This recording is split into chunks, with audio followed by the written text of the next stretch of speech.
On Friday, 5 new election candidates were unveiled by the newly formed Social Democrats Party in Dublin. One of these, Niall Tuathail, who will be running in the Galway West South Mayo constituency, joins me today. Niall, you're very welcome to the programme. Thanks a million for speaking with us.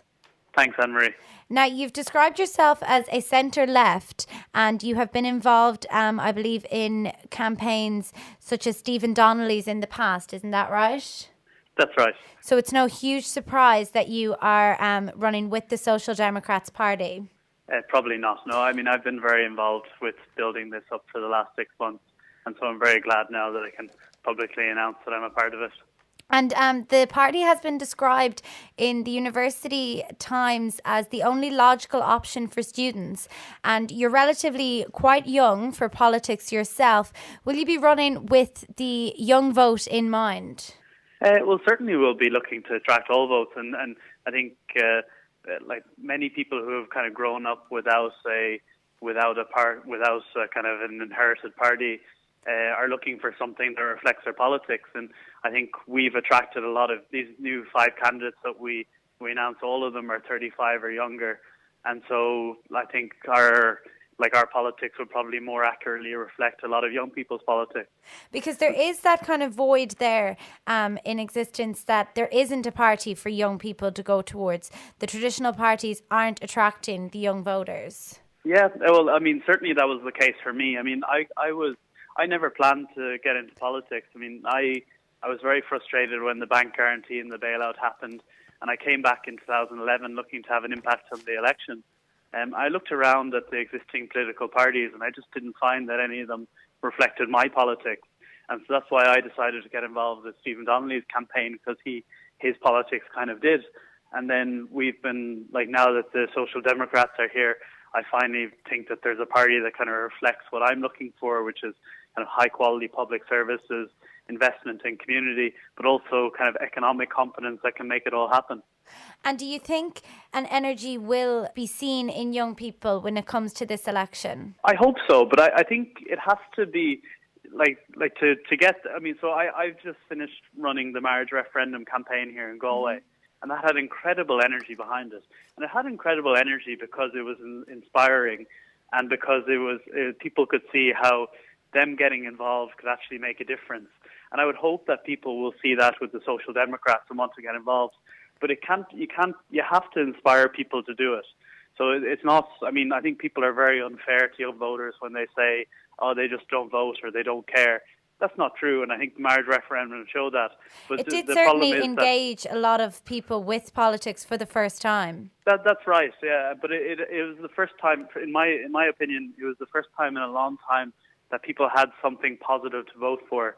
Because I mean, I've certainly voted in the past and looked at my options and didn't feel like I was having something positive to vote for. So I hope that the Social Democrats will become a party that people can feel like they're going to the polls and saying, yes, this is the kind of government I want, as opposed to, well, this is the best of a bad bunch.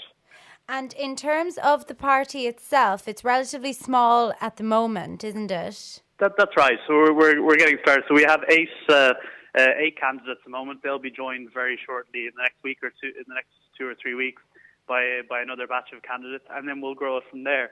So it's certainly my hope that over the next, I mean, we're building this very much for the long term. So we're not going to put in candidates just for the sake of being big. We're trying to grow with high quality candidates, and hopefully you'll see that in who we've brought out. But my hope is that over 2 or 3 elections that we'll be in a position to lead a government. And you just mentioned young people and your own personal story, that you actually left Ireland for a while, didn't you, and came back? That's right. I've just had some incredible experience all over the world. Let's say being involved in public health systems. I've been involved in all levels of some European health systems, making them work better. I've been involved in building power plants and road infrastructure and transport services. And so I had just this incredible experience in the private sector, and I just wanted to come home and make the most of that experience.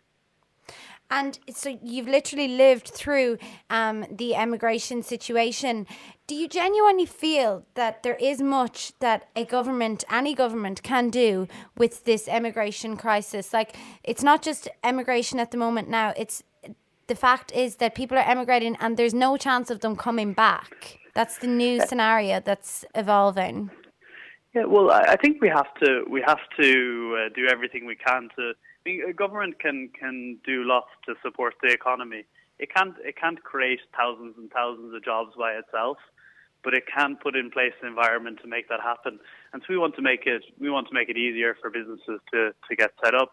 We want to make sure that when businesses do have jobs, that they're high quality jobs, so you don't have this business of 0-hour contracts where people are taken advantage of. And we'll do everything we can to get the economy going again.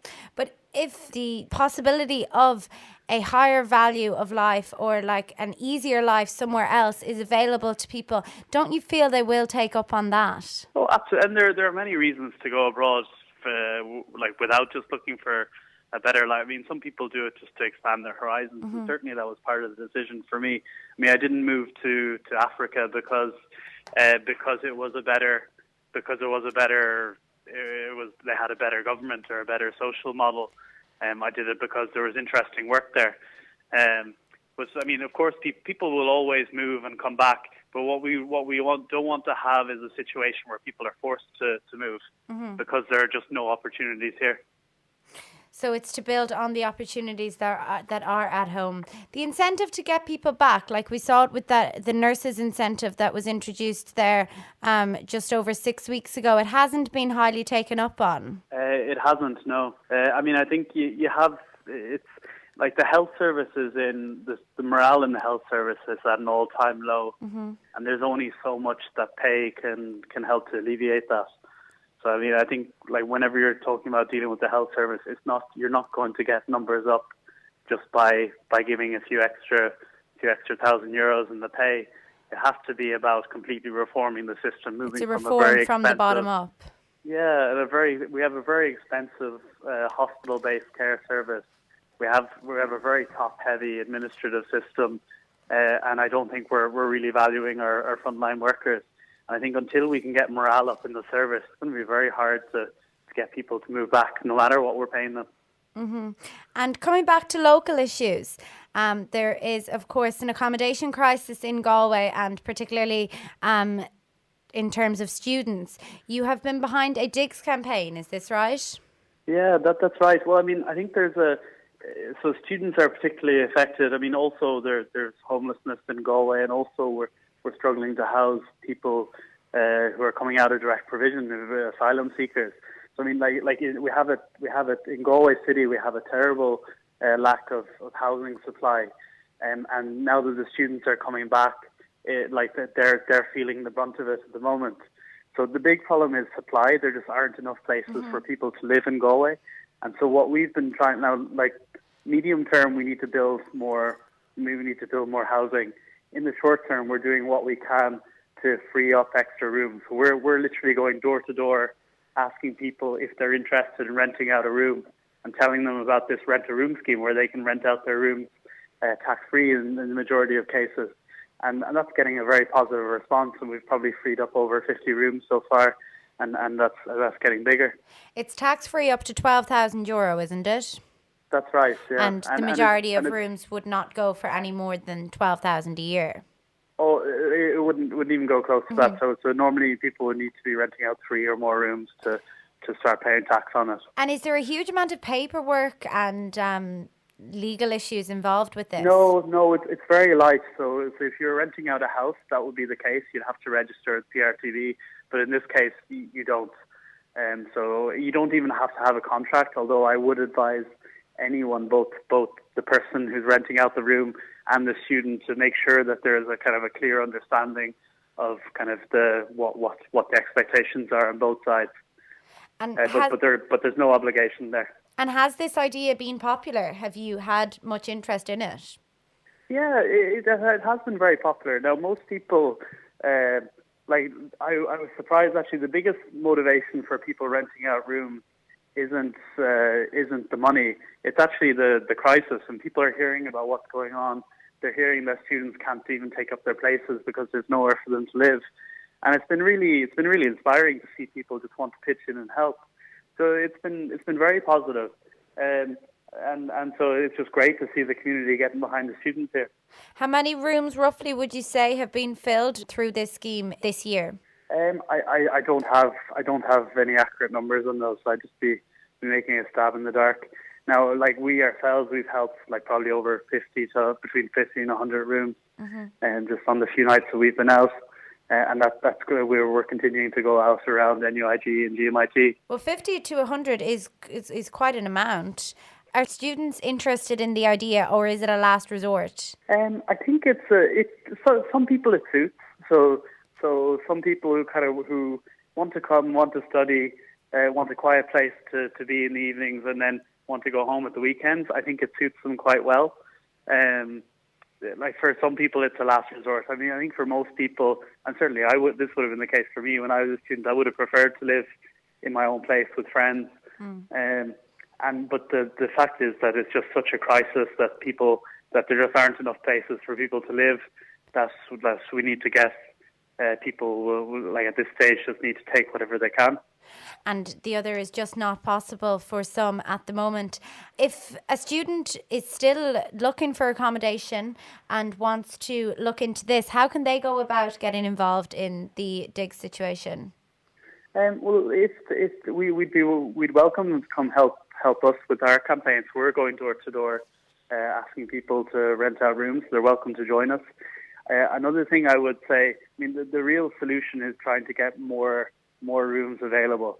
So if students have friends or family who live in Galway, ask them to ask their friends if anyone has a spare room, and tell them about this rent a room scheme, and they can point them to the information that's on our website. It's niall.tuathail.ie/digs.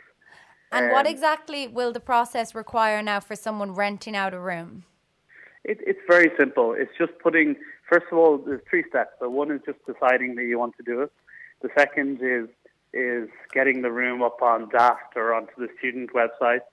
And then the third one is just making sure that you interview, like that you have a good relationship with the person who's going to come in. And it's predominantly success stories that you've heard from this so far. That's right. I mean, there are always a few isolated cases, but it's fairly rare. Niall O'Toole, thanks a million for speaking with us. It's an excellent idea, and I hope somehow it does help with the crisis in any way that it can. And best of luck with the election campaign. I'm sure we'll speak plenty more times between now and next summer. Thanks, Emery.